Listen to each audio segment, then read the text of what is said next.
Hello and welcome back, YouTubers. I am Protomario, and today we are reviewing The Legend of Zelda: Link's Awakening for the original Game Boy. This is also available as a deluxe version for the Game Boy Advance. The Link's Awakening was originally developed for the Game Boy and later released when it sold like hotcakes with a deluxe edition, including a extra dungeon. Together, both of the versions are pretty much the same, but due to the drastic amount of sales of the game, it is one of the most widely regarded successful video games in history, as it sold more than 6 million units worldwide. It has multiple publications and is even available on the eShop of the Nintendo 3DS. The Legend of Zelda: Link's Awakening is also known as Zelda no Densetsu Yume o Mirashima. And yeah, also the Legend of Zelda Dream Island. In Japan, it was released in 1993, I believe, maybe a year after The Legend of Zelda: A Link to the Past, so it has a lot of inspiration from that. And the publisher and developer, of course, was Nintendo. Shigeru Miyamoto was the producer, and of course, it is a Zelda game. If you don't know who Zelda is, you should probably get out from under that rock you lived your whole life and try and figure out who he is exactly.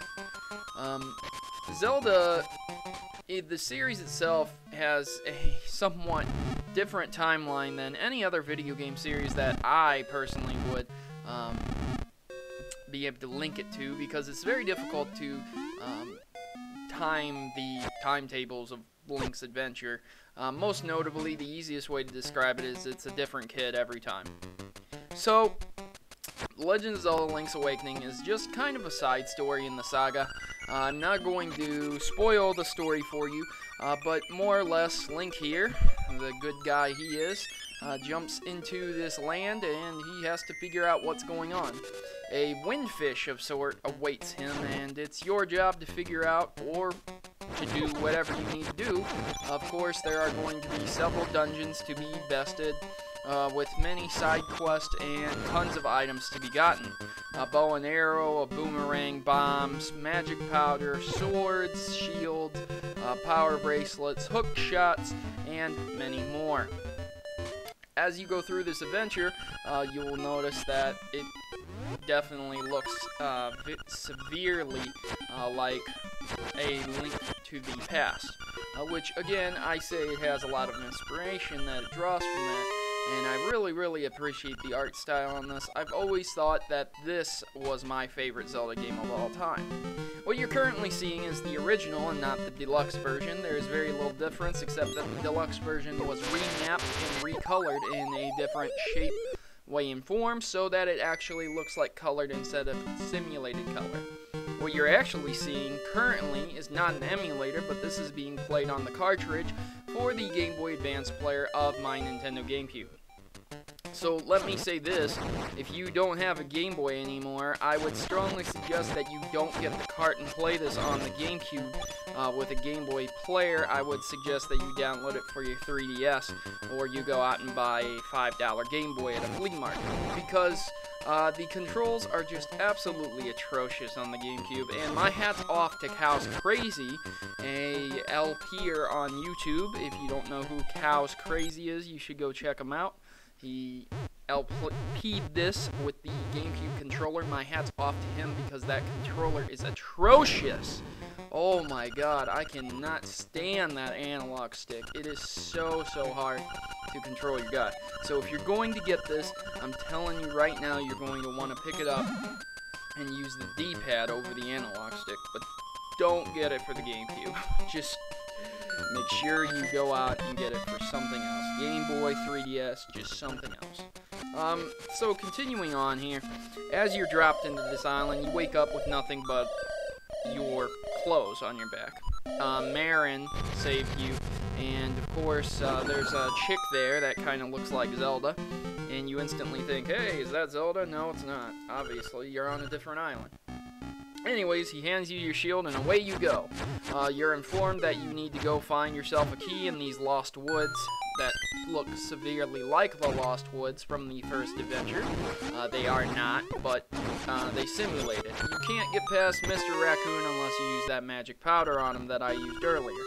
Once you're given the key, you get the tail key, you're going to come into Tail Dungeon and solve your first dungeon. This dungeon is relatively easy and only took me roughly 5 minutes to perform admirably. With the controls that I had, I probably could have done it a lot faster. The controls are just really, really rough.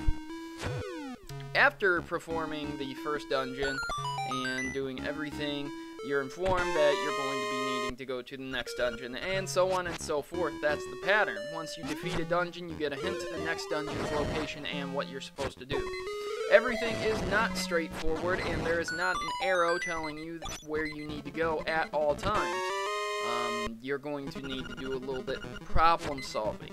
If you enjoy dungeon crawlers, if you enjoy solving quests, puzzles, any type of game like that, then you will enjoy this game because it is an excellent pickup, a long adventure that will take you at least 2 to 3 days if you're just playing this game alone and nothing else, and it could take you a week or two if you play it off and on. This is an excellent adventure, my favorite Zelda game of all, and overall I think almost everyone will find it favorable in their own regards. As you go through the game, you will collect items such as the sword and shield, but there's also buyable items that I mentioned earlier, like the bow and arrow and bombs. You will need to pick up rubies as you go along in the game, and once you get these rubies, you will be able to purchase these items. You can also trick the shopkeeper and steal the items, but if you do that, you will be called Thief throughout the game instead of your given name. One of the other coolest tricks I've ever found on here, and glitches, is that of the select screen glitch. But this glitch right here is something I found that was very interesting. That little sucker there is stuck on the hole. He can't do anything. That's so weird. It was a really cool glitch I just found, and then I just bumped him and he fell into the hole and died. So I thought that was a cool little glitch, but another amazingly great glitch is the select glitch, and this can only be performed on the original version of the game. You get to the edge of the screen and you press the select button as you transcend the screen. So you go boop and you teleport to the other side. This allows you to climb on the side of the wall and move through walls. You can really, really mess up the game badly if you do this, to the point where there are certain parts in the game that you will be trapped. I've trapped myself several times falling into the deep part of water because I used this cheat. And it can be very fun. It can get you items way early on, like the level 2 power bracelet. When you're just starting off at the swamp dungeon, it is just exceedingly fun to play with and give you hours of entertainment. So do remember that when you're picking out your games. If you want to get the original or the deluxe version, it doesn't really matter which version you're going to get, to be honest. They're both brutally the same. I would have to suggest the deluxe edition if you just want to play through the game and have a good time, and if you want to mess around with the glitches, go with the original. But either one is not priced exceedingly over $3 to $5, and you could probably find them used for significantly cheaper. There's 6 million copies out there, guys. It's not a hard game to find at all. Overall, my experience with The Legend of Zelda Link's Awakening was rekindled when I downloaded it on my 3DS, and I found it to be an enjoyable experience after almost, let's see here, 1993. Well, it is 2012. I got it back in 1993. I played it as a kid, so almost 20 years. Almost. Roughly 20 years. And it's just an excellent game to play. It's fun for anyone who has never played this before, and any Zelda fans out there who have missed this in the early days. And also, to add to it, any children who have never ever been exposed to any type of Zelda game, this is a great way to get them into Zelda. a wonderful handheld edition for anyone who's looking to play some Zelda on the go, and just an overall great adventure experience that should not be missed. If you're a Nintendo fan or a Zelda fan, you cannot miss this pickup because this is one of the best games of all time and probably makes my top 20 list of favorite games of all time. This is Zelda, Link's Awakening, and once more, a big shout out to Chaos Crazy.